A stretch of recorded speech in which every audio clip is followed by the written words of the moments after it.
ಮುಗಳಿ ಗ್ರಾಮದಲ್ಲಿ ನೂತನ ಹನುಮಾನ ದೇವಸ್ಥಾನದ ಮೂರ್ತಿ ಪ್ರಾಣ ಪ್ರತಿಷ್ಠಾಪನೆ, ಕಳಸಾರೋಹಣ ಸಂಪನ್ನ.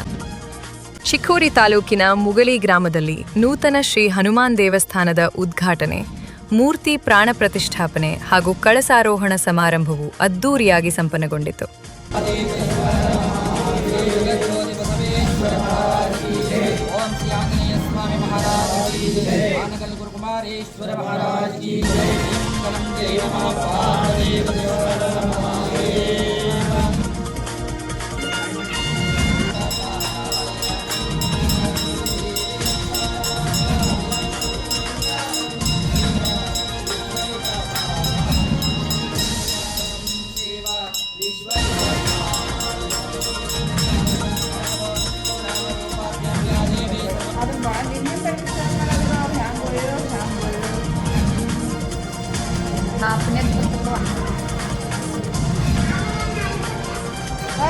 ಗ್ರಾಮದ ಹನುಮಾನ ನಗರದ ಶ್ರೀ ಹನುಮಾನ ಸೇವಾ ಸಮಿತಿಯ ವತಿಯಿಂದ ಗುರುವಾರ ದಿನ 23ರಂದು ಮುಂಜಾನೆ 9 ಗಂಟೆಗೆ ಮೂರ್ತಿ ಪ್ರತಿಷ್ಠಾಪನೆ, 10 ಗಂಟೆಗೆ ಮೂರ್ತಿ ಪ್ರಾಣ ಪ್ರತಿಷ್ಠಾಪನೆ ಮತ್ತು 10:30 ಗಂಟೆಗೆ ಕಳಸಾರೋಹಣದೊಂದಿಗೆ 11 ಗಂಟೆಗೆ ನೂತನ ಹನುಮಾನ ದೇವಸ್ಥಾನವು ಲೋಕಾರ್ಪಣೆಗೊಂಡಿತು.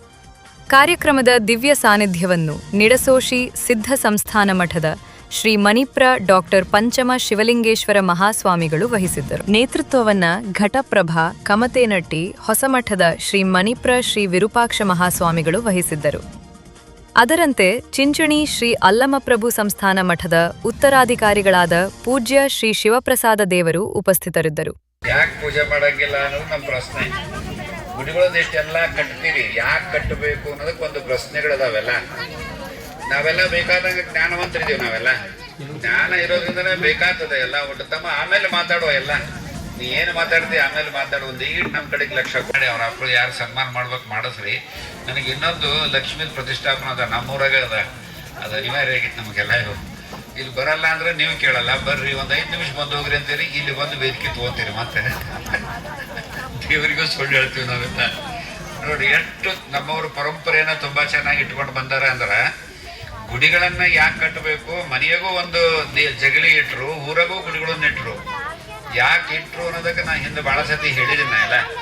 ಅಂದ್ರೆ ಯಾಕೆ ಇಟ್ರು ಅಂದ್ರೆ, ಚಂಚಲಂ ಹಿ ಮನ ಕೃಷ್ಣ ಪ್ರಮಾತಿ ಬಲಭದ್ರುಡಂ ಅಂತ ನಾವ ನೋಡ್ರಿ. ಭಗವದ್ಗೀತೆಯಲ್ಲಿ ಶ್ರೀಕೃಷ್ಣ ಪರಮಾತ್ಮ ಹಿಂದೆ ಕೂತಾನ, ಪರಮಾತ್ಮನೇ ಕೂತಾನ. ಅರ್ಜುನ ಕೇಳ್ತಾನೆ, ಚಂಚಲಂ ಹಿ ಮನ ಕೃಷ್ಣ ಪ್ರಮಾತಿ ಬಲಭದ್ರುಡಂ ತಸ್ಯಾಹಂ ನಿಗ್ರಹಂ ಮನ್ನೆ ವಾಯೋರಿವ ಸದುಷ್ಕರಂ ಅಂತ ನಾವ. ಗಾಳಿಗಿಂತ ವೇಗವಾಗಿ ನನ್ನ ಮನಸ್ಸು ಚಂಚಲವಾಗಿ ಓಡ್ತದೆ, ಮುಂದಿರೋರೆಲ್ಲ ಒಟ್ಟು ನನ್ನ ಸಂಬಂಧಿಕರು ಅಂತ ಹೇಳ್ತದೆ. ಯುದ್ಧ ಹೆಂಗ ಮಾಡ್ಲಿ ಅಂತ ಕೇಳ್ತಾನ. ನೋಡ್ರಿ, ಶ್ರೀಕೃಷ್ಣನನ್ನ ಹಿಂದಿಟ್ಟುಕೊಂಡೆ ಅವನಿಗೂ ಮನಸ್ಸು ಚಂಚಲ ಆಗ್ತದೆ. ದೊಡ್ಡ ಡಾಕ್ಟ್ರು ಅಲ್ಲಿ ಸ್ವಾಮಿಗಳದ್ದು ಹುಲ್ಯಾಳದಂತ ಒಬ್ಬರು ಪಟ್ಟದೇವ್ರು ಇದ್ರು. ಅವ್ರದ್ದು ಕಣ್ಣಿನ ಆಪರೇಷನ್ ಆಗಿತ್ತು. ಅವರು ಸಮಕಾಲೀನರು. ಅವ್ರನ್ನ ಕರೆಸ್ರಿ ಅಂದ್ರು. ಗಲಗಲಿ ಪಂಡ್ರಾಚಾರ್ಯನ ಕರೆಸ್ರಿ, ಸ್ವಲ್ಪ ಮಾತಾಡೋದದ. ಅವ್ರು ಹೇಳಿ ಕಳ್ಸಿದ್ರು. 2 ಸತಿ ಹೇಳಿ ಕಳ್ಸಿದ್ರು, ಬರಲಿಲ್ಲ ಅವರು. ಯಾಕೆ ಬರಲಿಲ್ಲ ಅಂದ್ರೆ, ಲಿಂಗಾಯತರೊಳಗೆ ಯಾರು ಸಂಸ್ಕೃತ ಮಾತಾಡೋದಾರ, ಯಾರೂ ಮಾತಾಡೋಲ್ಲ, ನಾನೇನು ಅಲ್ಲಿ ಹೋಗೋದು ಅಂದ್ರೆ ಅವರು ಅಷ್ಟು ಅಭಿಮಾನ ಅವ್ರಿಗೆಲ್ಲ. ಆಮೇಲೆ ಇವ್ರು 2 ಸತಿ 3 ಸತಿ ಹೇಳಿ ಕಳ್ಸಿದ ಮೇಲೆ ಬಂದ್ರು. ಅವ್ರು ಬಂದ ಮೇಲೆ ಕಾರ್ ಕಳಿಸಿರು, ಬಂದ್ರು ಅವ್ರು. ಅವ್ರಿನ್ನ ಒಳಗೆ ಬರ್ತದಂಕ್ಲೆ ಆಗಮ್ಯತಾಮ್ ಉಪಮನಿಷತಾಮ್ ಅಂತಂತ ಹೇಳಿ ಸಂಸ್ಕೃತಗ ಪ್ರಾರಂಭ ಮಾಡಿದ್ರು. ಅವರು ಬಹಳ ಖುಷಿಯಾಗಿ ಬಿಡುತ್ತೆ ಅವ್ರ ಪಂಡಿತರಿಗೆ. ಅವರು ಪೂರ್ಣ ಸುಮಾರು 1.5 ತಾಸು ಸಂಸ್ಕೃತಗ ಮಾತಾಡಿದ್ರು ಇಬ್ರು. ಅವಾಗ ಅವರೊಂದು ಮಾತು ಹೇಳಿದ್ರು, ನಾನು ಮುಂದೆ ಒಂದು ಕಾವ್ಯ ಬರಿತೀನಿ, ಇವ್ರ ಬಗ್ಗೆನೇ ಕಾವ್ಯ ಬರಿತೀನಿ ಅಂತಂದ್ರು. ಆ ಪಟ್ಟದೇವ್ರ ಬಗ್ಗೆನೇ ಒಂದು ಕಾವ್ಯ ಬರೆದ್ರು. ಅದು ರಾಷ್ಟ್ರಪತಿ ಪ್ರಶಸ್ತಿ ತೆಗೆದುಕೊಳ್ಳುವಂತ ಒಂದು ವ್ಯವಸ್ಥೆ ಬಂತು ಎಲ್ಲ. ನೋಡ್ರಿ, ಅನಿಸಿದಾಗಳಹುದು ನರರಿಗೆ ಮುಕುತಿ ಅಂತಂದ್ರೆ ಅವ್ರು. ಅದಕ್ಕೆ ಬಸವಣ್ಣವರು ಹೇಳಿದ್ರು, ಮಡಕೆಯ ಮಾಡುವರೆ ಏನು ನೀವೇ ಹೇಳಿ ಹೋಗ್ರಿ, ನಾವೇನು ಹೇಳೋದಿಲ್ಲ ಅಂತಾನೆ. ಮಡಕೆಯ ಮಾಡುವರೆ ಹೇಳ್ರಲ್ಲ, ಮತ್ತೆ ಅಟ್ರ ಒಂದು ಬಾಯಕ್ ಚಲೋ ಬರ್ಲಿ ಅವ್ರು. ಮಡಕೆಯ ಮಾಡುವರೆ, ತೊಡಿಗೆಯ ಮಾಡುವರೆ, ಶಿವಪಥವ ನರಿವರೆ, ಗುರುಪಥವೇ ಮೊದಲು. ನೋಡ್ರಿ, ಅವರು ಅಲ್ಲಿಗೆ ಬಂದ್ರು. ಎಲ್ಲಿ ಸುತ್ತಾಡಿದ್ರು ಬರೋದು ಅಲ್ಲಿಗೆ ಬರ್ಬೇಕು. ಈಗ ನಿಮಗೆ ಏನಾದ್ರು ಶರೀರಕ್ಕೆ ಜಡ್ಡು ಬಂತು ಅಂದ್ರೆ ಏನ್ ಮಾಡ್ತೀರಿ? ಡಾಕ್ಟರ್ ಹತ್ರ ಹೋಗ್ತೀರಿ. ಅವ್ರು ಕೊಟ್ಟು ಗುಳಿಗೆ ತಗೊಂಡು ಬರ್ತೀರಿ. 15 ದಿವಸದಾಗ 20 ದಿವಸದಾಗ ಆರಾಮ ಆಗ್ತದೆ. ಮನಸ್ಸಿಗೆ ಜಡ್ಡು ಬಂದ್ರೆ ಎಲ್ಲಿ ಹೋಗ್ಬೇಕು? ಅದಕ್ಕೆ ಗುಡಿ ಕಟ್ಟಿತ್ತು. ಆಂಜನೇಯನ ವಾಯುಸುತ ಅಂತ ಅದಕ್ಕೆ ಹೆಸರಿಟ್ರು ಅವನು. ನೋಡ್ರಿ ಎಂಥ ಅದ್ಭುತವಾದ ಮನೋನಿಗ್ರಹ ಒಂದು. ಅವನ ಮನೋನಿಗ್ರಹ ಇತ್ತಂದ್ರೆ ಸಮುದ್ರ ಹಾರಿದವ. ನೋಡ್ರಿ ಸಮುದ್ರದ ಆ ಕಡೆ ಹೋಗಿ ಸೀತೆಯನ್ನು ಹುಡುಕೊಂಡು ಬರ್ತಕ್ಕಂಥ ವ್ಯವಸ್ಥೆ ಒಳಗೆ ಮೀಟಿಂಗ್ ಮಾಡ್ತಾರ ಎಲ್ಲಾ ಮಂತ್ರಿಗಳು ರಾಮನ ಎಲ್ಲಾ ಮಂತ್ರಿಗಳು ಕುತ್ಕೊಂಡು ಮೀಟಿಂಗ್ ಮಾಡ್ತಾರ. ಯಾರನ್ನ ಚಳಿದವ್ರ ಒಳಗ ಕೂತಾಗ ಏನ್ ಮಾಡ್ತಾರಂತ, ಎರಡು ಕಿವಿ ಒಳಗ್ ಬಟ್ ಇಟ್ಕೊಂಡ ತನ್ನ ಬಾಲದ್ಲೆ ದೊಡ್ಡ ದೊಡ್ಡ ತಲೆ ಮ್ಯಾಗ ದೊಡ್ಡ ದೊಡ್ಡ ಬಂಡೆಗಳು ಇಟ್ಕೊಂಡ ಜೈ ರಾಮ್ ಶ್ರೀರಾಮ್ ಜೈ ರಾಮ್ ಶ್ರೀರಾಮ್ ಅಂತ ಹೇಳಿ ಹೇಳ್ತಾರಂತ. ಅವಾಗ ಹೇಳೋ ಸಂದರ್ಭದೊಳಗ ಅವಾಗ ಬಾಳ ಇರಿಟೇಷನ್ ಆಗತ್ತಂತ ಶನಿದೇವ್ರಿಗೆ. ಅವಾಗ ಇರಿಟೇಷನ್ ಆದಾಗ ಬಾಳ ಕಾಡಾಕತ್ತ. ಅವಾಗ ನನ್ನ ಸೌಂಡ್ ಬರಾಕ್ ಚಲೋ ಮಾಡ್ತೈತ ಒಳಗ. ಅವ್ ಒಳಗ್ ಕುಂಡಕ್ ಆಗ್ಲಿಲ್ಲ ಅಂತ ಶನಿದೇವ್ರಿಗೆ. ಎರಡು ಪಟ್ಟು ಮುಚ್ಚಿರ್ತಾರಲ್ಲ ಅವ್ನ ದೇಹದೊಳಗ ವಜ್ರಕಾಯಿ ಆಗಿರ್ತದ. ಹನುಮಪ್ಪನ ದೇಹ ವಜ್ರಕಾಯಿ ಆಗಿರ್ತದ. ಪರಮಾತ್ಮ ಅವಾಗ ನೀನು ವಜ್ರಕಾಯಿ ಆಗಲಿ ಅಂತೇಳಿ ಆಶೀರ್ವಾದ ಮಾಡಿರ್ತಾರ. ಆ ದೇಹ ವಜ್ರಕಾಯಿಯನ್ನು ಮಾಡ್ಕೊಂಡು ಅವ್ನಿಗೆ ಎಲ್ಲಿ ಹೋಗಾಕ ಜಾಗನೇ ಸಿಗಾಗಿಲ್ಲ. ಅವಾಗ ಶನಿದೇವ್ರ ಹೊರಗೆ ಬರಾಕ ಅವಾಗ ಶನಿದೇವ್ರಿಗೆ ಕೇಳ್ಕೊತಾನಂತ. ಶನಿದೇವ್ರ ಇದ್ದಾವ ಹೇಳ್ತಾನಂತ, ಹನುಮಪ್ಪ ನನ್ನ ಸಾಕಪ್ಪ ನೀ ಮಾರುತಿ, ನಿನ್ ಕೈ ಬಿಟ್ಬಿಡು, ನಿನ್ ಕೈ ಮುಗಿತೀನಿ ಅಂತ ಹೇಳಿ ಶನಿದೇವ್ರ ಇದ್ದಾವ ಮಾರುತಿ ಹನುಮಪ್ಪನ ಕಡೆ 1 ಟನ್ ಅಂದ್ರೆ 1000 kg ಆ ಕಲ್ಲಿನ ಮೂರ್ತಿ 1000 kg ಐತಿ. ಆ 1000 kg ಇರುವಂತ ಕಲ್ಲನ್ನ ದೇವರ ಮೂರ್ತಿಯನ್ನಾಗಿ ಕೆತ್ತನೆ ಮಾಡಿ ಅದಕ್ಕೊಂದು ಶಿಲೆಯನ್ನಾಗಿ ಒಂದು ರೂಪವನ್ನ ಕೊಟ್ಟು ಅದನ್ನ ತಂದು ಗುಡಿ ಒಳಗಿಟ್ಟು ಪೂಜೆ ಮಾಡಕ್ ಹತ್ತಿರಲ್ಲ. ಪುಣ್ಯವಂತರ ಯಾರಿಲ್ಲ ಅಂತ ಹೇಳಿ ಹೇಳಕ್ ಇಷ್ಟಪಡ್ತೀನಿ. ಯಾಕಂದ್ರ ಅದ್ರೊಳಗ ಒಂದು ಜೀವ ಕಾಳ ಅನ್ನೋದು ಇವತ್ತು ತುಂಬಿತ್ತು.